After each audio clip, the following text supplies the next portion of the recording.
안녕하세요. 한 주간 잘 지내셨습니까? 네. 자, 우리 지난주에 잠깐 봤던 거 복습 겸 보고 진도 나가죠. 자, 프린트 보시면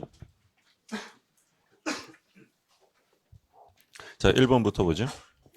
소유물의 점유를 침탈당한 소유자는 본권을 이유로 반환 청구하거나 점유 회수를 청구할 수 있다. 그러니까 물권적 청구에 대한 종류를 우리가 볼 때 그러니까 근거에 따라서 두 가지로 봤죠. 지금 나온 것처럼 본권에 근거한 것이 있고 점유권에 근거한 것이 있고, 근데 하나 이제 유의하실 점은 그 본권에 기한 물권적 청구를 행사할 수 없는 게 있었죠. 뭐가 있었냐면 유치권. 그 유치권은 점유권에 기한 반환 청구는 돼도 유치권에 기한 반환 청구는 될 수 없다라고 했고, 2번 매매대금을 전부 지급한 미등기 건물의 매수인은 건물의 불법 점유자에 대해 직접 소유물 반환 청구를 할 수 있다. 자, 우리가 이 물권적 청구에 좀 조심하시라고 한 게, 그러니까 소유권에 기한 반환 청구를 할 수 있는지 없는지를 물어보면 제일 먼저 확인하실 것은 그 사람이 바로 소유자냐 아니냐의 문제예요. 그러니까 지금 매매대금을 전부 지급했는데 등기를 아직 안 했다는 거예요. 그럼 얘는 소유자 아니에요? 아니죠. 그럼 이 사람은 직접 소유권에 기한 반환 청구를 할 수는 없고요. 그러면 예를 들어서 갑이 예를 들어 을한테 팔았는데 을이라는 사람이 돈 내고 샀지만 아직 등기를 안 했대요. 미등기 매수인이죠. 그러면 을은 아직 소유자가 아닌데 예를 들어 병이라는 사람이 이 부동산을 침탈했다면 이 병에게 소유권에 기한 반환 청구를 직접 행사할 사람은 을이 아니라 누가 되는 거예요? 갑이 되는 거죠. 그래서 이 을은 아직 소유자가 아니기 때문에 직접 소유권에 기한 반환 청구할 수는 없고, 을은 누구한테 샀냐면 갑에게 샀죠. 그럼 을은 어떻게 할 수 있냐면 갑을 대신해서, 그러니까 대위에서 행사하는 것은 가능하다는 거죠. 그러니까 직접은 할 수 없다라는 점.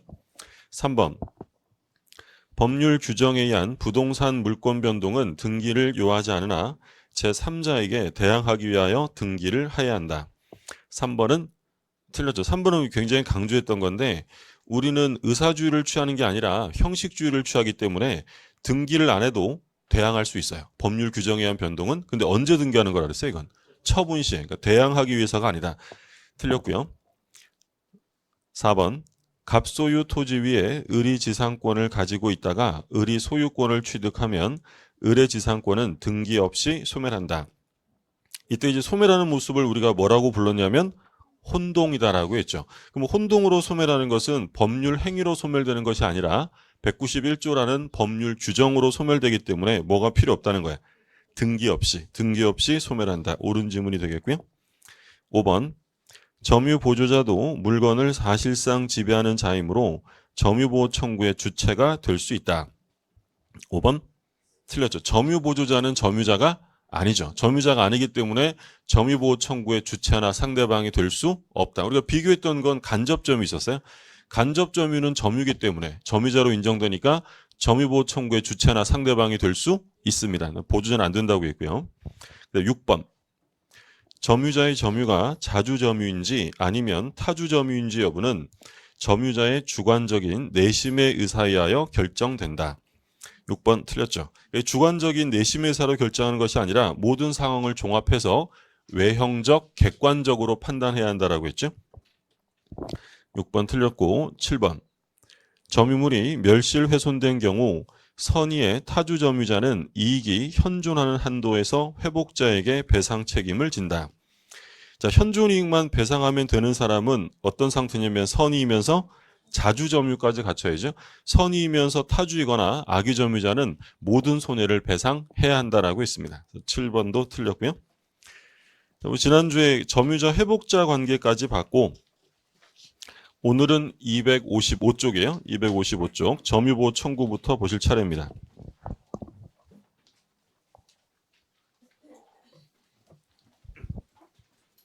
일단 점유보호 청구에 별표 2개 해두시고요.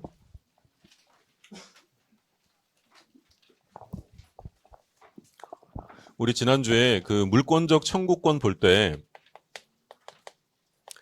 내용에 따라서 구별하면 세 가지가 있었어요. 뭐가 있었냐면 반환 청구, 방해 제거, 방해 배제라고도 했고요. 그리고 방해할 염려가 있을 때 행사하는 게 바로 예방 청구. 내용에 따라서는 물건을 뺏겼다, 침탈당했다면 돌려달라, 반환 청구. 그리고 침탈 이외의 방법으로 방해를 받으면 제거, 염려가 있으면 예방. 이렇게 내용에 따라 세 가지가 있었고요. 그리고 이제 근거에 따라 구별하면 점유권에 근거한 물권적 청구가 있었고, 두 번째는 점유권이 아니라 뭐였어요? 본권. 그러니까 대표적으로 이제 소유권 편에 규정을 해뒀었죠. 그래서 점유권에 기한 반환, 점유권에 기한 제거, 점유권에 기한 예방이 규정돼 있었고, 본권에서는 소유권 편에서 소유권에 기한 반환, 소유권에 기한 제거, 예방, 이렇게 세 가지로 규정돼 있었어요. 그래서 내용은 반환, 제거, 예방이고 근거에 따라 구별하면 점유권과 본권이에요. 근데 소유권만 본권이 아니라 다른 제한물도 본권이니까 요 소유권에 규정한 것을 다른 제한물권에 준용하는 방식을 취한다라고 했죠. 근데 우리가 본 것 중에 중요한 것으로 준용 조항이 없는 애가 있었어요? 뭐가 없었어요? 우리 좀 전에 OX 할 때도 봤는데 유치권. 유치권은 준용 조항이 없고요. 그래서 유치권자가 목적물을 침탈당하면 점유권에 기한 반환 청구는 돼도 뭐에게서는 안 된다 그랬어요. 유치권에 기한 반환 청구는 될 수 없다. 그러니까 우리가 이제 지난주에 이렇게 봤는데, 그러니까 이번 시간에 이제 볼 것은 우리가 지금 점유권 마지막 부분을 보고 있잖아요. 그럼 점유권에 기한 반환, 제거, 예방을 보는데 시험에 나오면 뭐 거의 집중적으로 출제가 되는 건 반환 청구예요. 반환 청구. 자, 그럼 조문을 한번 볼게요. 255쪽에 204조. 집중적으로 나오는 건 204조인데 1항을 보시면 점유자가 점유의 침탈을 당한 때에는 그 물건의 반환 및 손해배상을 청구할 수 있다. 그럼 점유권에 기한 반환 청구는 언제 해야 한다고 돼 있냐면 침탈당한 때 하는 거고요. 그다음 2항 보시면 전항의 청구권은 침탈자의 특별 승계인에 대하여는 행사하지 못한다. 그러나 승계인이 악의인 때는 그러하지 아니하다. 그러면 누구한테는 못한다는 거예요? 자, 특별 승계인에게 못하는데 걔가 악이면 그렇지 않다, 할 수 있다는 거예요. 그럼 결론은 누구한테 못한다는 거냐면 침탈자의 선의의 특별 승계인에게 행사할 수 없다는 거죠. 법조문이 그렇게 써지면 편할 텐데 돌아서 이렇게 되는 거예요. 침탈자의 선의의 특별 승계인에게는 행사할 수 없고요. 3항 보시면 제1항의 청구권은 침탈당한 날로부터 1년 내에 행사해야 한다. 그러니까 점유권에 기한 반환 청구는 제척기간이 있어요. 1년 안에 해야 되고요. 그리고 204조에 제목이 지금 뭐라고 써있냐면 점유회수라고 써있죠. 그러니까 일단 용어 확인하실 점은 점유회수라고 부르면 이건 무엇에 근거한 반환 청구를 말하는 거냐면 점유권에 근거한 거고요. 그러니까 소유권에 근거한, 소유권에 기한 반환 청구는 점유회수라고 부르지 않고 그냥 소유물 반환 청구라고 부르는 거예요. 무슨 말씀인지 되셨어요? 그러니까 예를 들어서 지문에 나왔는데 지문에 점유회수를 청구할 수 있다 이러면 뭐에 근거한 것만 생각하셔야 돼요. 점유권에 근거한 걸 생각하셔야지 소유권에 근거한 걸 생각하시면 안 된다는 거예요. 그럼 점유권에 기한 반환 청구는 첫 번째 언제 하라고 돼 있냐면 침탈 시에 해야 한다라고 돼 있고, 두 번째는 누구에게 행사할 수 없냐면 침탈자의 선의의 특별 승계인에게 행사할 수 없다라고 되어 있고요. 세 번째는 무제한이 아니라 제척기간 1년이 제척기간 1년. 자, 몇 가지 좀 조심하실 점 뭐냐면 첫 번째가 침탈 시에 행사해야 한다라고 되어 있어요. 이때 침탈이라는 것은 자기 의사에 반해서 점유가 넘어간 것을 침탈이다라고 불러요. 뭐 대표적으로 절취, 도둑 맞았다 이런 것들인데, 그러면 여기서 이제 수험상으로 조심하실 점은 사기당한 물건이 있어요. 제가 사기를 당해서 물건을 인도해 주었다면 이건 침탈일까요, 아닐까요? 아니죠. 이거는 제 의사에 반해서 점유가 이전된 게 아니라 제가 스스로 넘겨준 거예요. 그래서 시험에 잘 나오는 건 요거예요. 사기당한 물건은 점유권에 기한 반환 청구권의 대상이 될 수 없다는 거예요. 또는 뭐 유실물 있죠. 잃어버린 물건. 유실물도 침탈은 아니기 때문에 이건 점유권에 기한 반환 청구를 행사할 수 없어요. 그러니까 점유권에 기한 반환 청구하려면 반드시 침탈이라는 요건이 갖춰져야 되고, 자, 두 번째는 선의의 특별 승계인에게는 행사할 수 없다. 요거는 이제 이런 얘기죠. 갑이 예를 들어서 소유권과 점유권을 가지고 있는데 을이 갑의 물건을 침탈했다. 빼앗아갔대요. 자, 그러면 갑이 을에게 행사할 수 있는 물권적 청구는 몇 개예요? 예, 소유권도 있고 점유권도 있으면 근거에 따라 몇 개가 되는 거예요? 2개. 소유권에 기한 반환도 되고 점유권에 기한 반환도 되잖아요. 근데 을이 이 침탈한 물건을 병한테 넘긴 거예요. 자, 그러면 이 병이라는 사람이 점유를 이전받는 모습이 예를 들어 돈 내고 사거나 증여를 받았을 수 있어요. 그럼 돈 내고 샀다면 포괄승계예요? 특정승계? 특정승계. 이걸 이제 특별승계라고 하는 거예요. 특별승계인일 수도 있고 또는 상속을 받은 포괄승계인일 수도 있어요. 근데 얘가 만약에 특별승계인이라면 이게 침탈물인 걸 모르고 샀을 수도 있고 알고 샀을 수도 있죠. 모르고 샀으면 뭐가 되겠어요? 선의의 특별승계인이고 침탈물인 걸 알면서 넘겨받았다면 특별승계인이야. 악이 잘못 썼지? 아침부터 죄송합니다. 악의의 특별승계. 그러면 여기서 지금 누구한테 못한다는 거냐면 점유권의 근거에서는 요 침탈자의 선의의 특별승계인에게는 행사할 수 없다라는 거야. 그럼 나머지 악의의 특별승계인이나 포괄승계인에게는 행사할 수 있다라는 거죠. 그래서 점유권에 기한 반환 청구는 누구에게 할 수 없냐면 침탈자의 선의의 특별승계인에게는 행사할 수 없다. 이게 두 번째 요건이고요. 세 번째는 제척기간 1년의 제한이 있는데 여기서 조심하실 점은 1년이라는 이 기간은 출소기간이에요. 그러니까 출소기간이라는 건 뭐 말 그대로 보면 1년 안에 소장을 제출해야 돼요. 그러니까 1년 안에 소송 제기까지 해야 되는 기간이다라고 생각하시고 중요한 내용이죠. 이게 왜 중요하냐면 우리 시험 범위 내에서 출소 기간에 해당되는 것은 점유권에 근거한 물권적 청구밖에 없어요. 1년 안에 뭐까지 해야 한다고요? 소송까지 해야 돼. 우리가 앞에서 취소권 공부했잖아요. 자, 취소권도 제척 기간에 걸렸어요. 법률행위 한 날로부터 몇 년이에요? 10년. 추인할 수 있는 날로부터 3년. 그러면 요 기간 안에 소송까지 제기해야 돼요? 소송까지는 필요 없는 거예요. 필요 없다고요. 그런데 이 점유권에 기한 물권적 청구는 1년 안에 소제기까지 해야 되는 출소기간이다. 자, 그래서 점유권에 기한 반환 청구를 봤어요. 첫 번째는 침탈 시에 해야 한다. 두 번째는 선의의 특별승계인에게는 행사할 수 없다. 세 번째, 1년 안에 소제기를 해야 한다. 그러면 점유권에 기한 반환 청구를 보면 당연히 뭐랑 비교를 하셔야 되겠어요? 소유권, 본권에 기한 반환 청구랑 비교해야죠. 자, 301쪽을 보세요. 301쪽.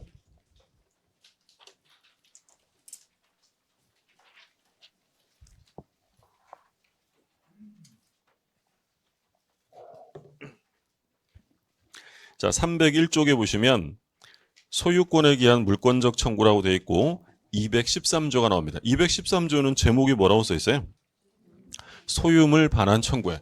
그러니까 점유물 반환은 점유 회수라고 부르고 소유권에 기한 반환은 소유물 반환이라고 불러요. 그러니까 조문을 좀 보면 소유자는 그 소유에 속한 물건을 점유한 자에 대하여 반환을 청구할 수 있다. 그러나 점유자가 그 물건을 점유할 권리가 있는 때에는 반환을 거부할 수 있다. 그러니까 지금 조문 읽어보면 점유권에 기한 반환 청구는 제한 사유가 침탈 시에 해야 한다. 선의의 특별승계인에게 못한다. 1년 안에 해라. 이런 제한이 있는데 소유권에 기한 반환 청구는 그런 제한이 하나도 없어요. 깔끔하죠. 당신 거니까 받아와라 이거야. 대신 누구에게 달라고 하면 안 된다는 거야. 마지막에 써 있는 거 보니까. 점유할 권리 있는 자. 그러니까 점유할 권리 있는 자에게는 반환 청구할 수 없고 나머지는 그런 거 제한이 없다는 거예요. 그럼 예를 들어서 제가 이 책의 소유자이면서 점유자예요. 근데 제가 이 책을 잃어버렸어요. 누가 주워갔대요. 그럼 저는 그 사람에게 점유권에 기한 반환 청구할 수 있어요, 없어요? 자, 점유권에 기한 반환 청구는 언제 한다고요? 자, 오늘도 이제 힘든 하루가 될 것 같아요. 그죠? 예. 점유권에 기한 반환 언제 한다고? 침탈 시. 근데 제가 잃어버렸다니까. 잃어버리면 이건 뭐가 아니라고요? 침탈이 아니죠. 그럼 점유권에 기한 반환 청구할 수가 없다라는 거예요. 아니, 근데 제 건데 받아와야 될 거 아니에요. 그럼 점유권에 기한 반환 청구는 안 돼도 뭐에게서는 소유권에 기한 반환은 이런 제한이 없다라는 거야. 자, 이 그림 보세요. 얘가 소유자이면서 점유자인데 병이라는 애가 침탈물인 걸 모르고 샀대. 선의의 특별승계냐? 그럼 얘가 점유권에 기한 반환 청구할 수 없다라고 돼 있죠. 그러면 소유권에 기한 반환 청구할 수 있어요, 없어요? 있죠. 이런 제한이 없다는 거예요. 또 예를 들어서 제가 이 책의 소유자이면서 점유자인데 이걸 뺏겼어요. 침탈당했는데 침탈당한 지 1년이 넘어버렸어요. 그럼 저는 점유권에 기한 반환 청구를 할 수 없죠. 1년 안에 출소해야 되니까. 그런데 제 거니까 점유권에 기한 반환은 안 돼도 당연히 뭐에 기해서는 소유권에 기한 반환은 1년 아니라 10년, 100년이 돼도 반환 청구할 수 있다라는 거예요. 그럼 결론적으로 보면 근거에 따라 점유권에 근거한 게 있고 소유권에 근거한 게 있는데 어떤 게 더 훨씬 더 강력하다는 거야. 소유권이죠. 소유권에 기한 반환 청구는 이런 제한이 하나도 없어요. 대신 누구에게만 하지 말라고요? 점유할 권리 있는 자, 점유할 것. 소유권에 기한 반환 청구는 점유할 권리 있는 자에게 행사할 수 없고 나머지는 이런 제한이 없어요. 그럼 우리 수험상으로 가장 대표적인 점유할 권리 있는 사람이 누구냐면 예를 들어 갑이 소유자인데 을이 돈 내고 샀어요. 미등기 매수인. 자, 그러면 현재 소유권은 누구한테 있을까요? 갑에게 있죠. 자, 그러면 이 갑은 을에게 야 그거 내 거니까 돌려줘 라고 소유권에 기한 반환 청구를 할 수 있느냐? 할 수 있을까 없을까요? 상식적으로 한번 생각해 보세요. 돈 내고 팔았어요. 아직 등기 안 넘겨주고 있으니까 내 거다 돌려줘 할 수 없죠. 왜 할 수 없냐면 우리 판례에 의하면 돈 내고 산 사람은 점유할 권리가 있을까 없을까요? 당연히 있죠. 이 점유할 권리 있는 사람에게 소유권에 기한 반환 청구나 또는 뭐 임료 상당의 부당이득 청구할 수 없다라는 거예요. 또 하나 볼게요. 또 점유할 권리 있는 사람으로 나오는 대표적인 애는 누구냐면 갑이 소유자로 등기되어 있는데 을이 이 부동산에 대한 취득수요를 완성합니다. 점유 취득수요 몇 년 점유하는 거예요? 20년을 점유해서 취득수요를 완성했다. 그러면 20년만 점유하면 소유자예요? 등기해야 소유자예요? 등기해야 되는데 등기가 아직 갑에게 남아있으니까 소유권은 아직도 누구한테 있냐면 갑. 그러면 이 갑이 을한테 그거 내 거니까 돌려줘 라고 소유권에 기한 반환 청구할 수 있느냐? 할 수 없다는 거예요. 왜 할 수 없냐면 얘는 아직 소유자는 아니지만 20년의 시효기간이 완성되면 뭐가 생기는 거예요? 점유할 권리가 생기는 거예요. 우리 판례가 보고 있는 가장 대표적인 점유할 권리 있는 자는 미등기 매수인하고 누구예요? 취득수요 완성자. 앞으로도 여러 번 볼 거예요. 그래서 미등기 매수인이나 취득수요 완성자가 점유할 권리 있는 사람으로 대표적인 사례로 꼽히고 있는 거고요. 자, 이게 이제 비교한 거예요. 그래서 점유권에 기한 반환은 이런 제한이 있지만 소유권에 기한 반환은 이런 제한이 하나도 없고 다만 누구에게만 행사하지 말라고요? 점유할 권리 있는 자. 그렇죠? 자, 다시 돌아오셔서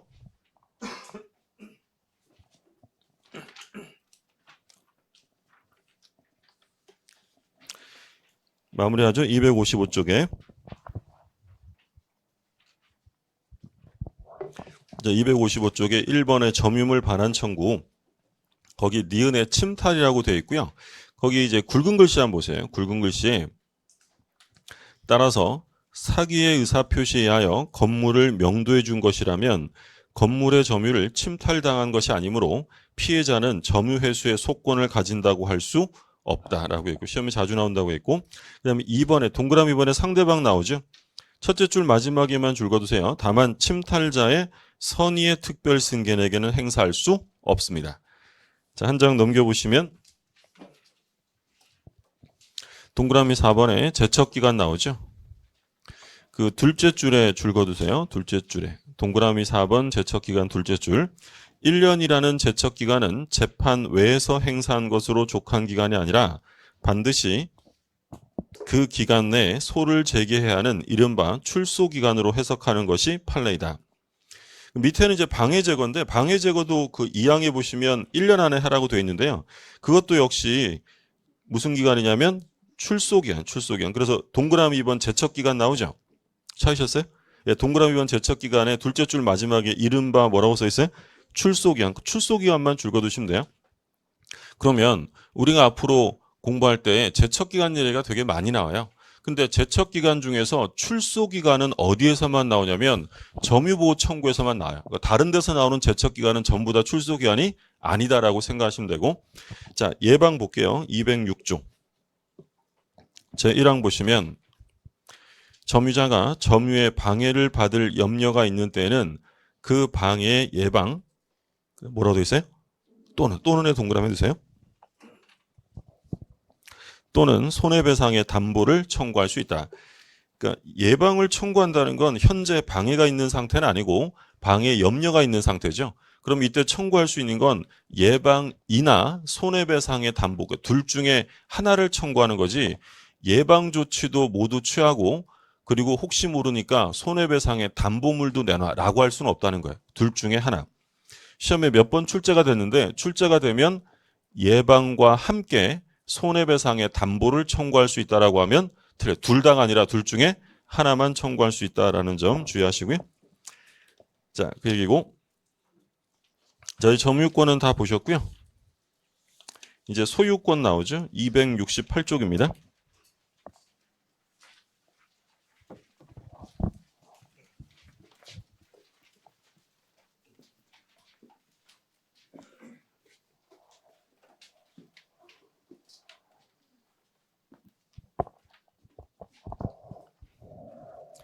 자, 211조 조문을 한번 볼게요. 268쪽에 211조입니다. 소유자는 법률의 범위 내에서 그 소유물을 사용, 수익, 처분할 권리가 있다. 그러니까 소유권의 내용은 어떻게 되냐면 사용, 수익, 처분. 그렇죠? 다 할 수 있죠. 사용, 수익도 할 수 있고 처분도 할 수 있고. 용익물권은 뭐만 할까요? 기본적으로. 사용, 수익. 그러니까 용익물권은 완전한 물권이에요? 제한물권이에요? 처분이 제한되어 있는 거죠. 그래서 소유권은 완전한 권리이기 때문에 사용 수익뿐 아니라 처분까지 모두 다 할 수 있는 것이고요. 밑에 소유권의 성질은 뭐 영원히 안 보셔도 되고요. 오른쪽에 이제 부동산 소유권 범위, 토지 소유권 나오는데 여기서 말하는 건 이거예요. 토지가 이렇게 있다. 그러면 이 토지 소유권의 범위가 어디까지 미치느냐? 집 표면에만 미칠까요? 지하, 지상에 미칠까요? 그렇죠. 정당한 이익 있는 범위 내에서는 다 미치는 거죠. 지하도 지상도. 그러면 예를 들어 토지가 이렇게 있다면 이 토지에 나무가 심어져 있어요. 그러면 이 수목은 토지 소유권의 범위에 속해요? 속하지 않아요? 속하죠. 우리가 이걸 뭐라고 했냐면 수목은 토지에 부합이 된다라고 했죠. 그러면 토지의 일부로 다루는 거고, 그럼 토지가 있으면 여기에 건물이 있어요. 그러면 토지 소유권의 범위가 건물에 미칠까요? 안 미칠까요? 안 미치겠죠. 토지와 건물은 하나예요, 별개. 별개니까 안 미치는 거고, 여기에 성숙한 농작물이 있어요. 성숙한 농작물. 그러면 토지 소유권의 범위에 들어가야 안 들어가요? 안 들어가죠. 이 성숙한 농작물은 누구 거라 그랬어요? 경작자 거죠. 경작자. 여기 돌덩이가 하나 있는데 이 돌덩이는 원래 있던 자연석이에요. 자연석. 그럼 자연석이면 토지 소유권 범위에 들어가야 안 들어가요?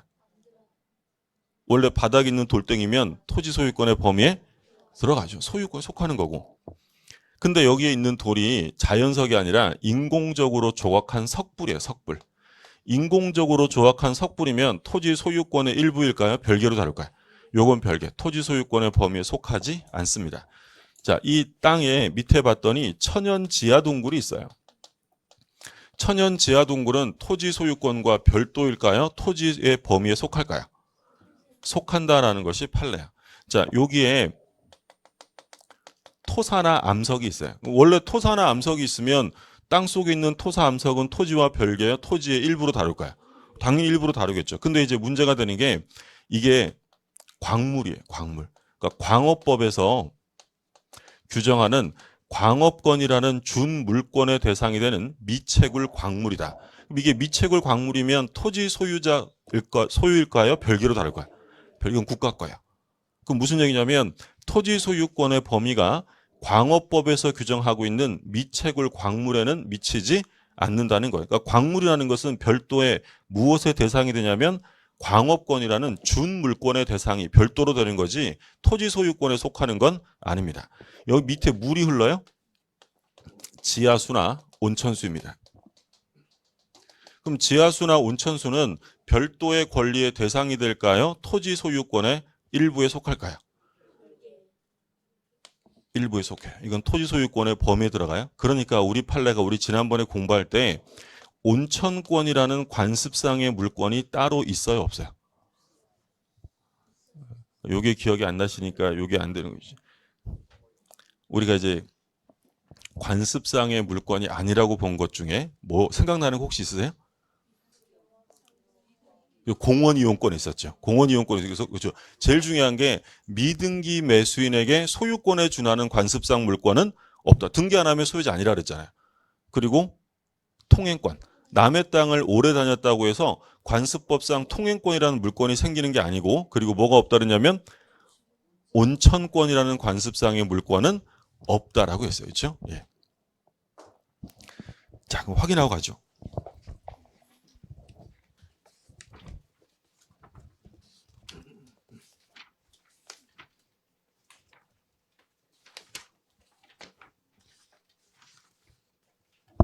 (180쪽) 한번 볼게요. 180쪽.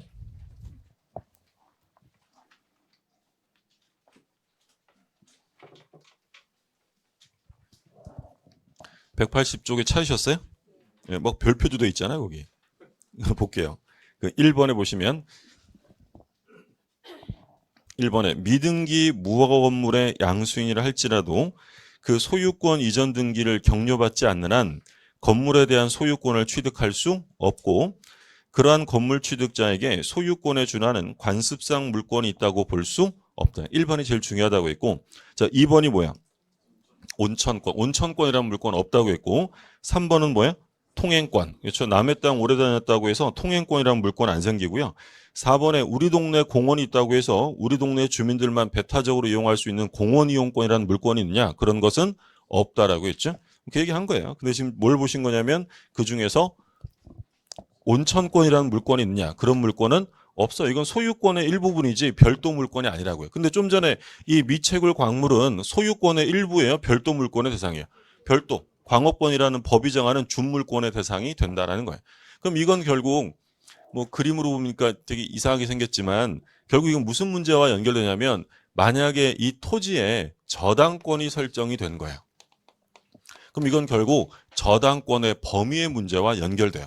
그러면 토지의 저당권이 설정됐다. 그럼 이 저당권은 지금 동그라미 한 부분에는 저당권의 효력이 미쳐야 안 미쳐요? 있죠. 예를 들어 이 토지가 경매로 넘어가면 그 경락인은 그 토지에 있는 나무의 소유권을 취득할 수 있어요, 없어요?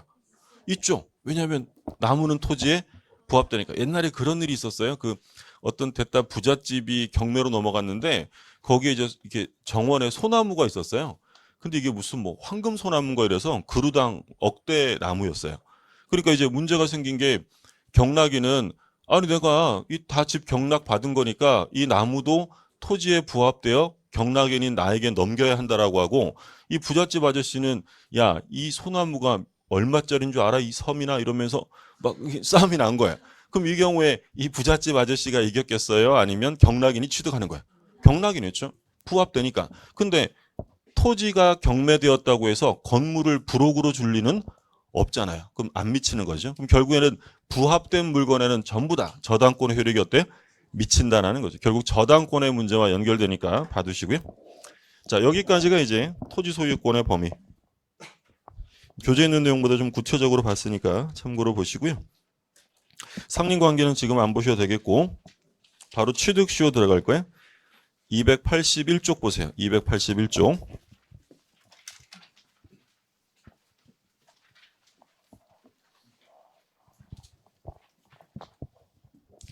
281쪽에 점유취득시효가 나오죠. 별표 3개 해두시고요.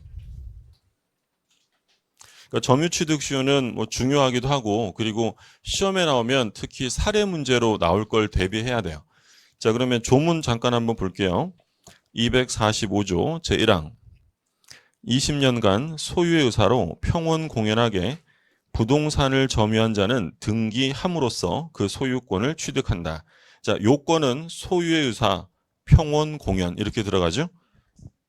선의무과실은 있어요, 없어요? 그런 건 없어요. 선의무과실은 없고. 그리고 이건 법률 규정에 의한 취득이지만 뭘 하라고 돼 있어요? 등기해야 돼. 등기함으로써 취득한다. 뭐 주체 대상은 나중에 보시면 되겠고, 여기서 이제 다음 페이지에 보면 282쪽에 요건 나옵니다. 요건. 동그라미 1번에 보시면 평온 공연한 자주점유. 그러니까 요건은 3개였어요. 소유의 의사로 평온 공연하게 점유해야 한다고 했고, 그래서 기억해 보시면 소유의 의사로 평온 공연하게 점유하였어야 한다. 선의무과실은 요구되지 않는다라고 되어 있고요. 자, 동그라미 니은에 보면 자주점유한다고 돼 있죠. 이건 앞에서도 본 것처럼 자주인지 타주인지를 구별할 때는 점유자의 주관적 의사에 따라요 객관적으로 판단해요. 객관적으로 판단하고, 그런데 그게 분명하지 않으면 뭘로 인정한다고요? 자주. 그래서 그 내용이 다시 한번 나온 거예요. 자주점유 여부는 객관적으로 결정하나 점유권원에 의하여 자주인지 타주인지 판명되지 않을 때는 뭘로 추정하냐면 자주점유로 추정된다. 동그라미 2번 제목에만 줄 그어두세요. 20년간 점유에 계속 이렇게 돼 있고, 그 다음에 이제 3번에 등기 나오는데 오른쪽 페이지에 등기 청구권의 성질 A번에 별표 2개 해두시고요. 그러니까 지금부터 이제 이해를 잘 하셔야 될 내용들이 나와요. 예를 들어서 갑이 등기를 한 소유자인데 이 부동산에 대해서 예를 들어 1980년부터 2000년까지 A가 점유 취득 수요를 완성합니다. 그러면 얘가 20년을 점유했다고 바로 소유자가 되는 게 아니라 뭘 해야 돼요? 등기해줘. 그럼 얘가 20년을 완성하면 뭐가 생기냐면 등기 청구권이라는 권리가 생겨요. 그러면 이 등기 청구권은 물권이에요? 채권적이에요? 채권. 이건 물건에 대한 게 아니라 사람에게 요구하는 권리죠. 그럼 이게 채권이에요. 그럼 이게 채권이라면 아무한테나 막 행사하면 안 되고 반드시 자기의 상대방에게만 해야 됩니다. 그러면 이 등기 청구권의 상대방이 누구냐라고 물으면 누가 상대방이 되냐면 완성 당시 소유자가 상대방이 되는 거예요. 이게 굉장히 중요해요. 그러니까 예를 들어서 얘가 2000년에 완성했다면 이 시점에 요 2000년에 걸리는 소유자가 바로 얘 상대방이 된다는 거예요. 그러면 얘가 2000년에 완성을 했는데 갑이 쭉 소유자로 등기가 돼 있으면 얘 상대방은 누구겠어요? 갑한테 등기를 받아오면 되는 거예요. 근데 만약에 갑이 을에게 95년도에 등기를 했어요. 소유권이 을에게 넘어간 거예요. 그럼 A의 상대방은 누구예요? 을이 되는 거였죠. 다른 거 볼 필요 없고요. 완성 당시 소유자에게 청구하는 거예요. 그럼 예를 들어 을이 병한테 98년에 등기를 넘겼어요. 그러면 A는 누구에게 등기를 받아오는 거예요? 병에게. 그러니까 우리는 이 병은 불쌍해서 어떻게 이런 생각하는 게 아니고 완성 당시 소유자가 누군지만 보시면 되는 거예요. 그러면 여기서 알 수 있는 첫 번째 중요한 점은 시효기간이 완성되기 전에, 즉 만료되기 전에 소유자가 여러 번 변경됩니다. 그럼 소유자가 여러 번 변경되면 A는 등기 받아올 수 있어요, 없어요? 자, 제가 좀 전에 뭐라 그랬냐면 자, 시효가 완성이 됐어요. 근데 완성되기 전에 소유자가 많이 바뀌었어요. 그럼 얘 등기 못 받아와요? 받아올 수 있어요? 받을 수 있다고요. 완성되기 전에는 소유자가 아무리 많이 바뀌어도 얘는 신경 쓸 바가 없습니다. 완성 당시 소유자에게 등기를 받아오면 되는 거예요. 자, 첫 번째 이해 되셨죠? 그래서 완성 전에 소유자가 바뀌었으면 등기 받아오는데 아무 지장 없어요. 두 번째, 얘가 2000년에 완성했는데 등기가 갑에서 을로 매매가 되면서 2001년에 등기가 넘어갔어요. 자, 그러면 A의 상대방은 누구일까요? 완성 당시 2000년의 소유자니까 갑이 상대방이에요. 근데 갑에게 받아오지 않는 동안에 을에게 등기가 넘어가 버린 거야. 그러면 이 경우에 A가 을에게 등기 주세요라고 대항할 수 있느냐? 이 문제겠죠. 등기 달라고 대항할 수 있어요? 없어요? 대항할 수? 자, 등기 청구권은 채권이에요. 아무한테나 막 달라 그래요? 상대방에게 달라 그래요. 상대방. 이 상대방은 누구예요? 갑이죠. 그럼 을은 상대방이 아니란 얘기잖아요. 그럼 을한테 등기 달라고 할 수가 없다라는 거예요. 그러면 결론은 완성 전에 소유자가 바뀌었을 때는 등기 받아오는데 아무 지장 없어요. 근데 언제 바뀌면 안 된다고? 완성 후에 바뀌어버리면 자기 상대방이 아니기 때문에 등기를 청구할 수가 없다라는 거예요. 이게 이제 사례 문제에서 가장 기본으로 출제가 되는 거예요. 그래서 취득수요를 완성한 사람이 누구에게 등기를 청구할 수 있느냐 이걸 물어보면 뭘 첫 번째로 확인하셔야 되냐면 현재 그 상대방이 그 명인이 되는 상대방이 완성 전에 받은 애냐 완성 후에 받은 애냐를 구별하셔야 돼. 그래서 만약에 완성 전에 받은 사람이면 등기 받아올 수 있는 거고요. 완성 후에 받은 거면 받아올 수가 없어요. 몇 해 전에 우리 시험에 한번 뭐라고 나왔냐면 소유권이 등기 명의가 전전양도된 이후에 취득수요가 완성되었다면 최종 양수인에게 등기를 청구할 수 있다. OX에. 무슨 말인지 드셨어요? 그러니까 소유권이 전전양도된 이후에 취득쇼가 완성됐다면 최종 양수인에게 등기 청구할 수 있다. 그러니까 지금 무슨 얘기냐면 소유권이요. 전전전전전전 양도되다가 취득쇼가 완성된 거야. 그러면 완성됐을 때 최종 양수인 얘잖아요. 얘는 그러면 완성 전의 사람이에요? 후의 사람이에요? 전이죠. 그럼 얘한테 등기 받아올 수 있다는 거예요. 근데 만약에 완성된 이후에 양도되었다라고 하면 이 최종 양수인은 완성 후의 명의니까 얘한테는 받아올 수 없다라는 거예요. 그러니까 마치 이중 양도와 같은 거예요. A가 갑에게 권리가 있지만 등기는 지금 누구한테 넘어갔어요? 을한테. 얘한테 등기 달라고 할 수 없다라는 거예요.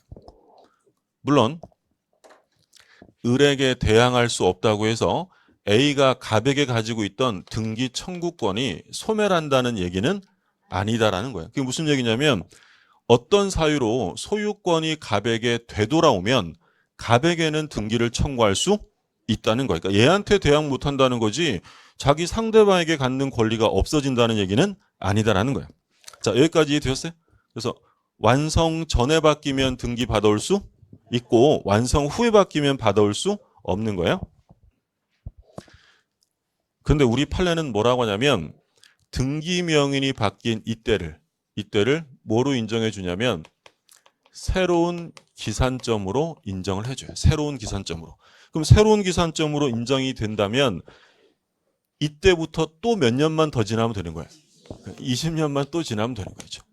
세월은 가겠죠. 그래서 우리 판례가 이때를 1차 취득 시효 기간이다라고 부르고요. 이때를 2차 취득 시효 기간이라고 불러요. 그럼 만약에 2차 취득 시효 20년이 또 완성되면 그때는 다시 등기를 받아올 수 있다라는 거예요.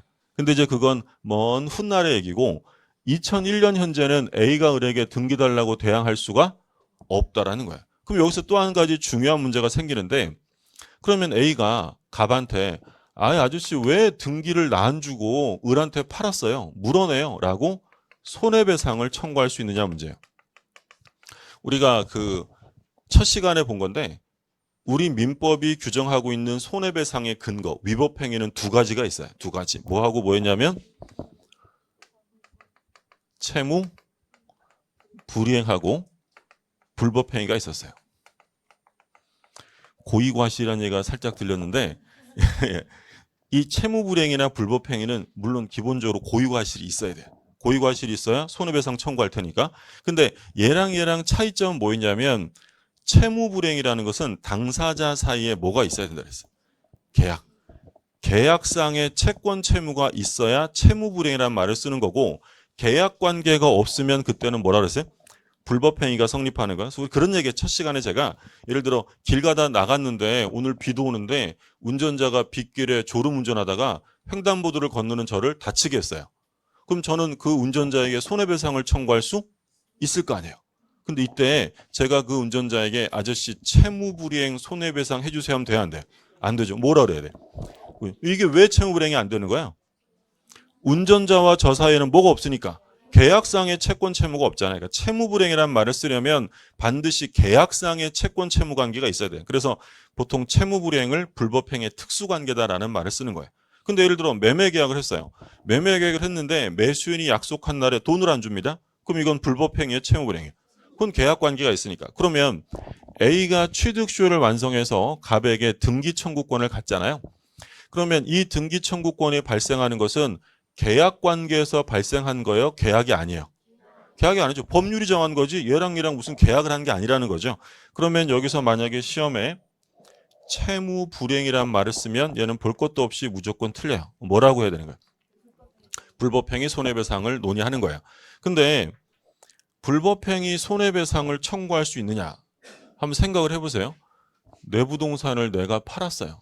근데 어느 날 어서 처음 보는 사람이 와가지고 화내면서 물어내래요. 손해배상을 해줄까 안 해줄까? 당연히 안 해주죠. 근데 이제 이런 문제가 있어요. 얘가 취득시효가 완성되었으니 등기 주시오 라고 청구했더니 얘 주기 싫어서 팔아버린 거야. 자, 이런 경우에는 손해배상 책임을 져야 한다라는 게 판례예요. 그러면 이 사건에서 손해배상을 청구할 수 있는지 없는지의 쟁점은 갑이 이것을 처분할 때 완성 사실을 알았느냐 몰랐느냐가 쟁점이에요.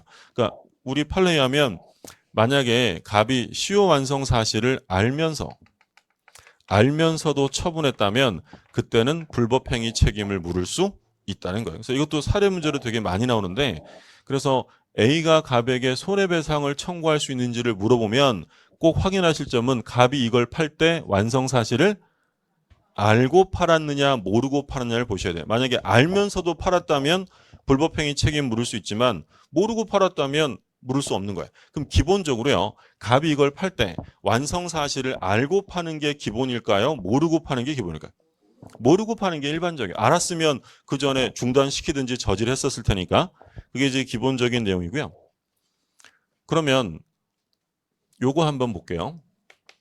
갑이 소유자로 등기가 돼 있는데 A가 1980년부터 2000년까지 취득쇼를 완성했어요. 근데 이 갑이 을한테 2001년에 등기를 넘겨주었다. 그러면 A가 을에게 등기 달라고 대항할 수 있어요, 없어요? 언제 넘어갔어요? 완성 후에. 완성 후에 넘어갔으면 대항할 수 없어요. 근데 만약에 아무런 제한이 없으면 이런 경우가 생길 수 있어요. 이 A라는 사람이 2년을 더 기다리는 거야. 2002년도에 가서 이걸 역산해서 82년을 기산점으로 잡아요. 그럼 언제 완성이 되겠어요? 2002년에 완성이죠. 그러면 얘는 완성 후에 받은 거예요? 전에 받은 게 돼요? 전에 받은 게 되어서 등기를 받아올 수 있게 될 거 아니에요. 이런 일이 생기면 안 되잖아요. 그래서 취득쇼의 기산점은 지 마음대로 선택할 수 있을까요? 점유 개시시가 돼야 될까요? 점유 개시시를 기산점으로 해야지 자기 마음대로 이미 선택해서는 안 된다라는 게 판례고요. 근데 물론 이런 경우도 있어요. 갑이라는 사람이 등기가 돼 있는데 A가 1980년부터 2019년 현재까지 계속 점유했고 소유자도 계속 갑이에요. 그럼 이런 경우에는 꼭 80년을 기산점으로 해야 될까요? 20년만 완성하면 될까요? 20년만 완성하면 돼요. 그럼 이제 결론은 뭐냐면 기산점에 대해서 원칙은 자기 마음대로 임의 선택할 수가 없다. 이게 원칙이에요. 임의 선택 안 되는데 근데 예외적으로 등기 명인의 변화가 없으면 임의 선택할 수도 있다라는 거예요. 교재 한번 볼게요. 자, 282쪽입니다. 맨 밑에 동그라미 A번 볼게요. 동그라미 A번 보시면 판례는 원칙적으로 취득쇼의 기산점은 시효의 기초가 되는 점유가 시작된 때를 기산점으로 하해하고 그 시효이익을 받으려는 자는 자기 마음대로 적당한 시기를 선택하여 시효의 기산점으로 선택할 수 없다. 임의 선택이 안 된다는 거예요. 근데 오른쪽에 B번 다만 취득시효 기간 중 계속해서 등기 명의자가 동일한 경우에는 그 기산점을 어디에 두든지 간에 취득시효 완성을 주장할 수 있는 시점에서 보아 그 기간이 경과한 사실만 확정하면 충분하다. 두 가지로 나뉘었어요. 그러니까 원칙은 임의 선택이 돼야 안 돼? 안 되는데 근데 지금 보시는 것처럼 명인이 계속 한 사람이면 그때 할 수 있다. 자, 그리고 밑에 동그라미 A번 굵은 글씨 등기 청구권의 성질은 뭐라고 했냐면 채권적 청구권. 바로 밑에 따라서 굉장히 중요합니다. 따라서 취득시효 완성자는 완성 당시 소유자를 상대로 하여 등기를 청구해야 한다. 그러니까 상대방은 누구라고요? 완성 당시 소유자예요. 그러니까 조심하실 점은 완성 당시 등기 명인이 아닙니다. 등기 명인이 꼭 소유자예요? 아닐 수도 있어요. 무효등기일 수도 있잖아요. 그럼 무효등기 명의는 상대방이 될 수 없어요. 얘는 뭐가 아니니까. 소유자가 아니니까. 무슨 말씀인지 되셨어요? 그래서 완성 당시 소유자에게 하는 거지 무효등기 명의는 상대방이 될 수 없습니다. 만약에 얘가 2000년에 취득쇼를 완성했는데 예를 들어 을로 등기가 넘어간 게 98년이에요. 그럼 얘 상대방은 누가 되겠어요? 을이 될 거 아니에요. 근데 이 등기가 어떤 등기였냐면 만약에 무효등기였대. 무효등기. 그러면 A의 상대방은 을이에요? 갑이에요? 갑이죠. 무효등기 명의는 소유자가 아니기 때문에 얘는 상대방이 될 수 없어요. 그래서 완성 당시에 소유자에게 청구하는 것이고 한 장 넘겨보시면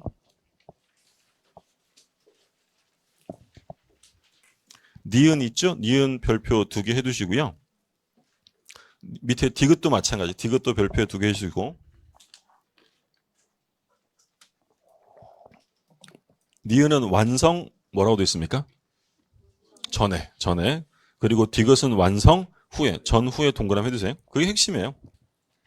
그럼 그림을 보시면 2019년에 완성됐다고 돼 있는데 등기가 언제 넘어갔냐면 2018년 넘어갔어요. 을한테. 그러면 이 A는 을에게 등기 청구할 수 있어요? 없어요? 있죠. 완성 전에 바뀐 거니까. 이건 중단이 아니라고 했고. 근데 밑에 그림을 보시면 2019년에 완성이 됐는데 등기는 언제 넘어갔대요? 2020년에. 그럼 완성 전이 아니라 완성 후에 넘어갔죠. 그럼 얘한테 등기 달라고 할 수 없다는 거예요. 자, A번 볼게요. 오른쪽에 A번. 줄 거두세요. 다만 등기 명인이 변경된 2020년을 새로운 기산점으로 삼을 수 있다는 것이 판례 입장이다. 그러니까 완성 후에 소유자가 바뀌면 그자에게 대항할 수 없지만 그때를 새로운 기산점으로 인정할 수 있다는 거고요. 동그라미 B번에 그 맨 밑에 그 파란색 십자가 표시 있잖아요. 거기만 보시면 돼요. 거기 뭐라고 되냐면 취득시효 완성 사실을 뭐라고 돼 있어요? 알면서에 동그라미 해두시고 알면서 처분한 경우에는 불법 행위로 인한 손해배상 청구가 가능하다라고 돼 있고 그 다음에 동그라미 C번 줄 거두시면 이러한 경우에도 갑과 A 사이에는 계약상의 채권 채무 관계가 없으므로 자 뭐가 문제되지 않아요? 채무 불행은 문제되지 않아요. 그래서 우리 시험에 한번 뭐라고 출제된 적이 있냐면 A가 20년의 점유취득시효를 완성하면 A와 갑 사이에는 계약상의 채권 채무가 발생한다. 이렇게 나왔어요. OX에. 계약한 적, 계약상의 관계가 아니라는 거고요. 그 다음에 밑에 동그라미 D를 보시면 갑이 을에게 등기를 이전해 준 경우 A가 을에게 대항할 수 없다고 해서 A가 갑에게 가지는 등기 청구권이 소멸되는 것은 아니다. 그러니까 을한테 대항할 수 없다는 거지 갑에게 갖는 권리가 없어지는 건 아니에요. 그래서 소유권이 다시 만약에 갑에게 복귀되면 갑에게 등기 청구할 수 있다라고 했고요. 자, 여기까지 보시면 되겠고 그럼 이제 효과를 좀 잠깐 보면 291쪽에 291쪽 291쪽에 5번 괄호 1번에 보시면 등기 전의 효과입니다. 동그라미 1번에 별표 2개 해두세요. 취득시효 기간이 만료된 경우 등기를 이전하지 않았다면 아직 소유권을 취득한 것이 아니지만 뭐가 생긴다 그랬어요? 점유할 권리. 이거 좀 전에 봤던 거죠. 점유권에 기한 반환 청구는 누구한테 할 수 없다 그랬어요?